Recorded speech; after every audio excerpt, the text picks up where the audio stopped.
Hola chicos, ¿cómo están?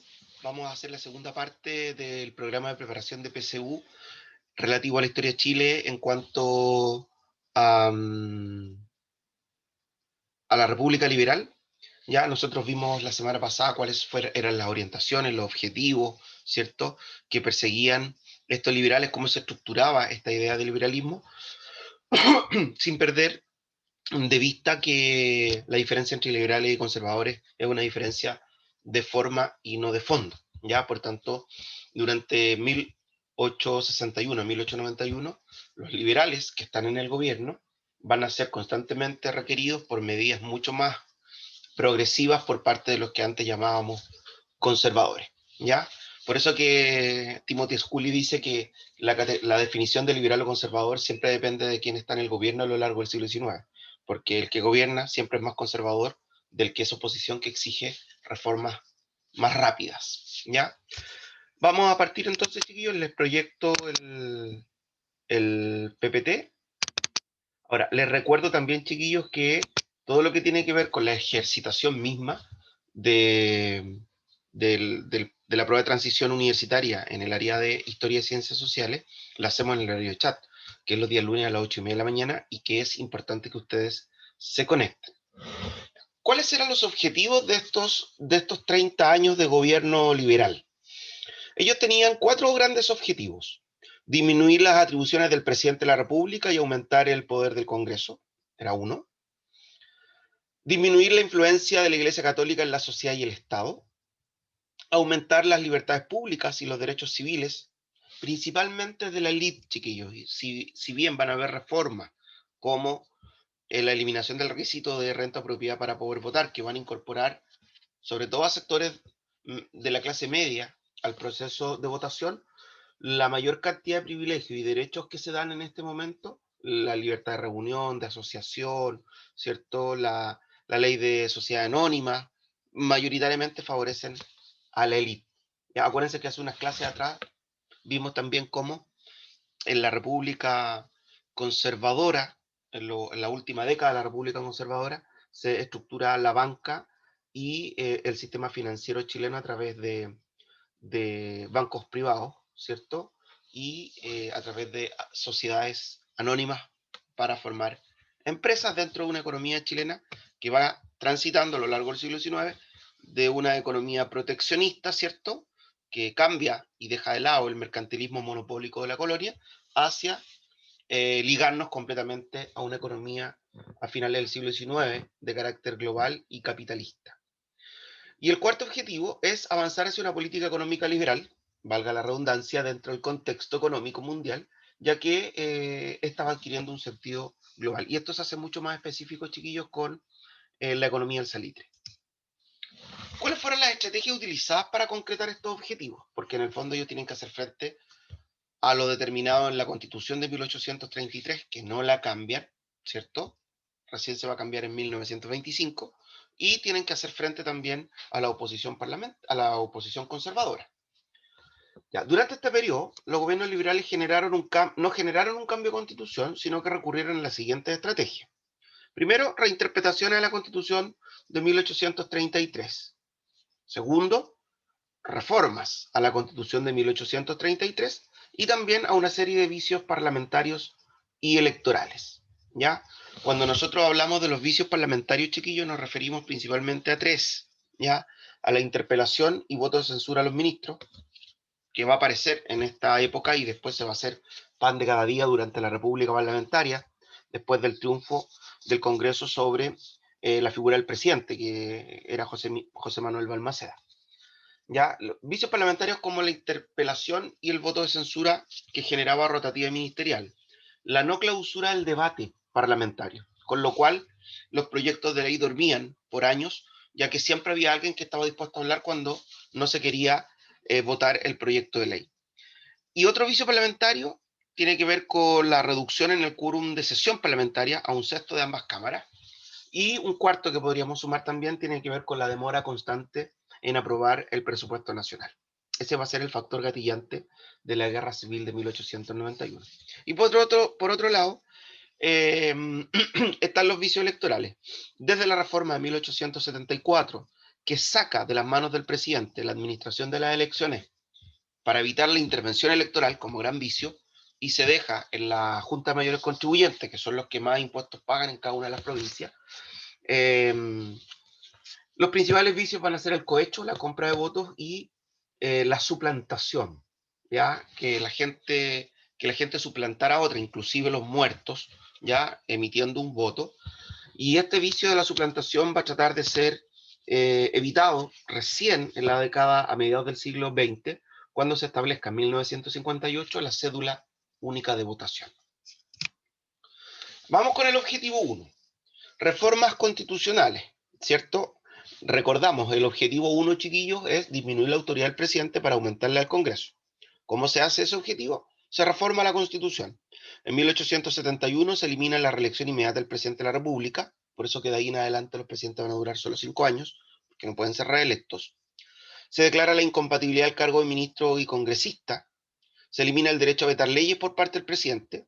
Se restringe las facultades extraordinarias del presidente, como declarar estado de sitio, por ejemplo. Y la reforma electoral, como les dije anteriormente, saca de las manos del presidente de la República la administración de las elecciones para evitar el intervencionismo electoral.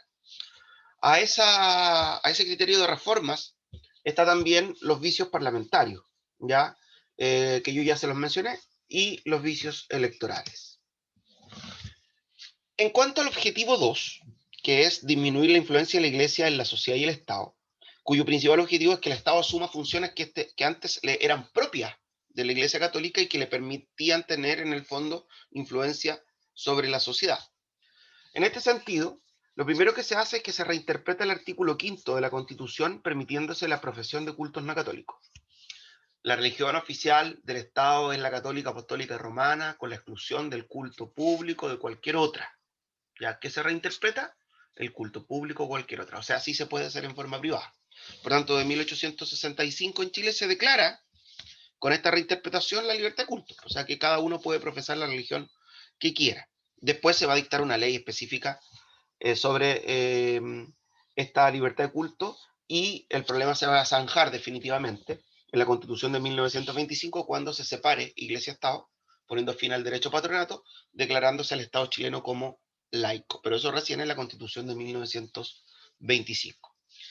Entre 1883 y 1884 se dictan las llamadas leyes laicas por el presidente Domingo Santa María, que es el registro civil, el matrimonio civil y los cementerios laicos. O sea, funciones y actividades que le eran propios de la Iglesia Católica, que ahora las asume el Estado. Y también se produce la extensión del Estado ausente, ¿ya? Lo cual de alguna u otra manera permite también esta pugna por quien educa, por quien adoctrina de alguna u otra manera, si es el Estado o la Iglesia Católica, ¿ya? La Iglesia Católica, gracias a la intervención de los conservadores, obtiene una importante ley, que es la ley de la enseñanza, ¿ya? Y que en el fondo permite la existencia aún de los colegios confesionales católicos y de otras religiones, ¿ya? Por este criterio de libertad de enseñanza. Yo les dije que los ejercicios los vamos a resolver en clases, ¿ya? Los días lunes, así que atentos, porque aquí hacemos todo el ejercicio de cómo plasmar o cómo enfrentarnos a estos ejercicios en base a lo que vamos aprendiendo. El objetivo 3, que tiene que ver con aumentar las libertades individuales y los derechos civiles. En la reforma electoral de 1875 elimina el requisito de renta o propiedad para poder votar, con lo cual se amplía de forma bastante considerable el número de votantes en las elecciones. Se triplica aproximadamente. De hecho, Alfredo Yoyant, en un libro que se llama El gesto y la palabra, dice que con esta reforma se inventa la noción de ciudadano en Chile, porque no solamente obedece a criterios puramente censitarios, sino que se amplía hacia otros sectores, como habíamos dicho anteriormente, hacia la clase media. Importante, chiquillos, decirles que la conformación de la clase media, que es un proceso que se da en el siglo XIX, principalmente en la última etapa, corresponde a un grupo social que nace bajo el alero del Estado docente. O sea, en la medida de que avanza la alfabetización, avanza también la promoción popular. Y en ese sentido, el desarrollo del Estado docente, la ampliación de la burocracia del Estado, los funcionarios públicos, ¿cierto? Y los pequeños propietarios de provincia son los que conforman mayoritariamente este grupo llamado clase media, ¿ya? Y ustedes saben que los sectores proletarios surgen de la migración campo-ciudad y que se enfrentan a los problemas de la cuestión social, tanto en el mundo salitrero como en las ciudades del centro.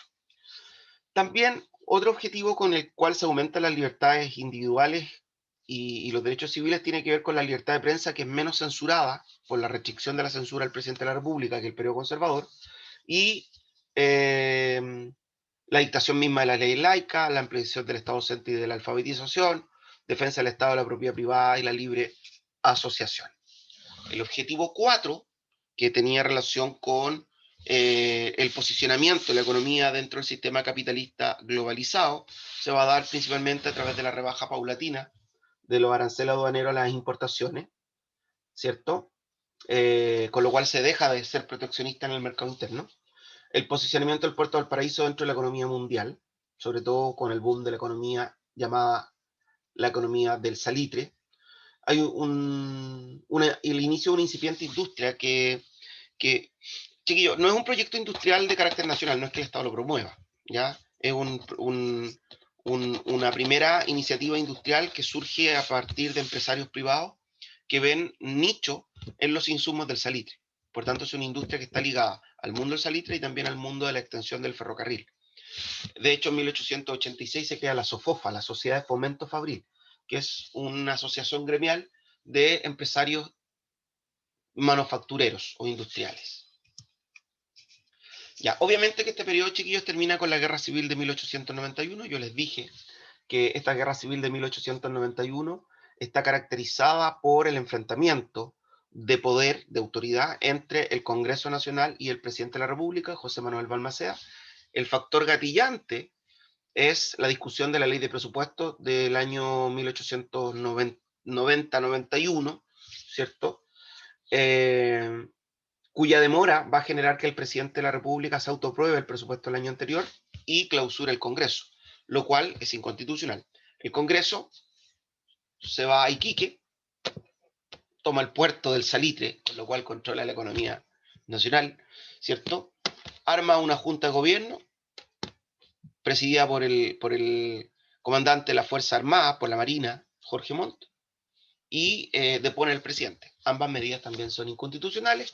El quiebre del Estado de Derecho produce la guerra civil con triunfo para el Congreso. Lo importante a considerar, chiquillos, es que en esta guerra civil las Fuerzas Armadas se dividen.